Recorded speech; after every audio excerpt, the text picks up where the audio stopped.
sekarang ke pertemuan berikutnya, yaitu pembahasan materi. Pembahasan materi senam lantai. Jreng. Yang pertama adalah guling depan. Nah, cara melakukan gerakan guling depan yaitu 1. Posisi jongkok menghadap matras. Letakkan telapak tangan menyentuh matras. 2. Angkat pinggul ke atas. Kaki lurus, masukkan kepala di antara kedua tangan, siku agak dibengkokkan. Yang 3, gulingkan badan dari pundak, punggung, pinggang, dan panggul bagian belakang. 4, kembali ke posisi jongkok. Nah, itulah cara melakukan guling ke depan. Yang tentunya keseimbangan harus tetap dijaga ya. Yang kedua adalah gerakan guling belakang. Bagaimana cara melakukan gerakan guling belakang? Nih, kita bahas satu persatu. Yang pertama, dengan sikap badan posisi jongkok, kedua kaki rapat dan tumit sedikit diangkat. Yang kedua, kepala menunduk dan dagu rapat ke dada atau menempel ke dada. Yang ketiga, kedua tangan berada di samping telinga dan telapak tangan menghadap ke atas. 4, jatuhkan pantat ke belakang, kemudian badan tetap membulat. Oke. Yang kelima, pada saat punggung menyentuh matras, maka kedua lutut dengan cepat ditarik ke belakang kepala.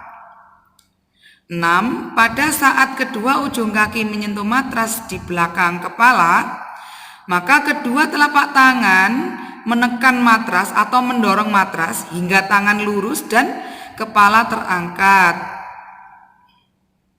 7, kemudian sikap terakhir adalah sikap jongkok dengan lurus ke depan sejajar bahu lalu berdiri secepat mungkin.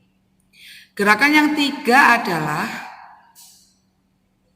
sikap lilin. Bagaimana ya cara melakukan gerakan sikap lilin ini? Sepertinya mudah ini. Nah, bisa dari posisi tidur telentang dengan kaki lurus dan tangan di samping badan. Bisa juga diawali dengan sikap berjongkok terlebih dahulu, kemudian badannya didorong ke atas. Nah, yang ini posisi tubuh tidur telentang dengan kaki lurus dan tangan di samping badan. Yang kedua, posisi kaki harus lurus dan rapat agar bisa melakukan sikap lilin. Yang ketiga, kaki dalam posisi lurus dan rapat diangkat ke atas. Gunakan tangan sebagai penopang pinggang dan kaki. Gerakan bertahan seperti itu ya untuk sikap lilin. Yang keempat, lompat harimau. Bagaimana ya cara melakukannya? Yang pertama, sikap berdiri mengambil ancang-ancang dengan kecepatan disesuaikan.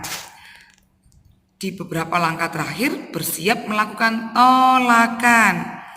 Kedua, tolakan kedua kaki sehingga badan terdorong ke depan. Pergelangan kaki dan lutut dibengkokkan untuk meloncat ke atas dan ke depan. Setelah itu, tungkai lurus, lengan diayunkan ke depan dan mendarat lebih dulu pada matras. Yang ketiga, tekuk kepala hingga menunduk dan punggung dibulatkan sehingga terjadi gulingan ke depan. Akhir dengan posisi jongkok serta tangan lurus ke depan. Yang kelima sekarang. Apa ya yang kelima? Yaitu gerakan headstand. Menumpu menggunakan kedua telapak tangan dan menggunakan dahi sebagai tumpuannya. Bagaimana cara melakukannya? Yaitu yang pertama, awalan dilakukan dengan posisi badan berdiri menghadap matras. Salah satu kaki berada di depan dan kaki lainnya di belakang. Posisi kedua tangan lurus ke depan. Yang kedua, bungkukkan badan hingga kedua telapak tangan menyentuh matras. Tekuk kedua siku tangan dan taruh dahi pada matras. Sebisa mungkin posisi dahi dan kedua telapak tangan membentuk segitiga sama sisi. Ketiga adalah langkahkan kaki ke depan hingga posisi punggung lurus. Ketika punggung sudah lurus, maka angkatlah salah satu kaki ke atas diikuti dengan kaki lainnya. Yang keempat, ketika kedua kaki sudah lurus ke atas, pertahankan gerakan dengan meminimalisir gerakan pada kaki sehingga benar-benar menumpunya di kedua telapak tangan dan dahi. Terakhir, pendaratan dilakukan dengan menjatuhkan kedua kaki secara bergantian dan perlahan. Yang keenam, yaitu gerakan meroda. Wow, keren ya gerakan meroda ya. Yang pertama, badan berdiri tegap menghadap menyamping arah gerakan.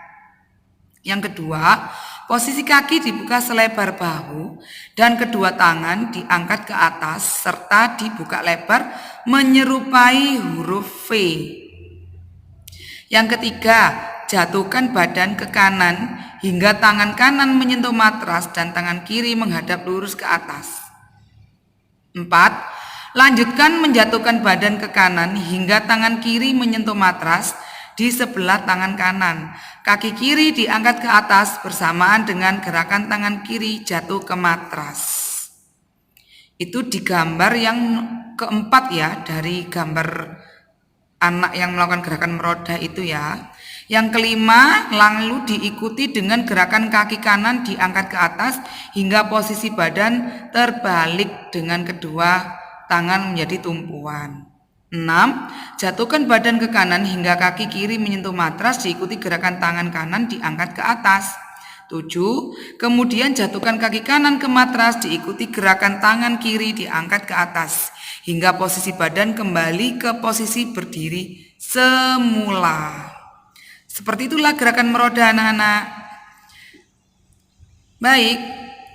Ketujuh yaitu gerakan split. Nah, ini gerakan membuka kedua kaki secara lurus ya. Untuk melakukan split samping, berdirilah tegak, kemudian rentangkan kedua kaki secara lurus dalam jarak yang lebar. Rentangkan agar sedikit lebih dari jarak kedua bahu. Sudah jelas ya, bahwasanya gerakan split seperti yang ada di gambar tersebut. Kedelapan, terakhir ini ya kita bahas adalah gerakan handstand. Gerakan handstand bisa dilakukan dengan cara yang pertama adalah tubuh dalam posisi berdiri tegak. Yang kedua, salah satu kaki dimajukan ke depan, arahkan pandangan fokus ke depan menghadap matras. Yang ketiga, badan dibungkukkan dan tangan diletakkan di matras. 4. Tungkai kaki depan dibengkokkan, sedangkan tungkai kaki belakang tetap lurus. Yang kelima, tungkai belakang diayunkan ke atas. Hal ini dilakukan bersamaan dengan mengencangkan otot perut untuk menahan tubuh kita ya. Dan keenam, kedua kaki diluruskan ke depan dan posisinya sejajar dengan tubuh kita, jadi tegak lurus. 7. Tangan direntangkan lurus ke bawah sebagai tumpuan berat badan. Seperti itu, dan tetap kondisikan badan seimbang. Seperti itu ya untuk pembahasan dari materi yang disampaikan.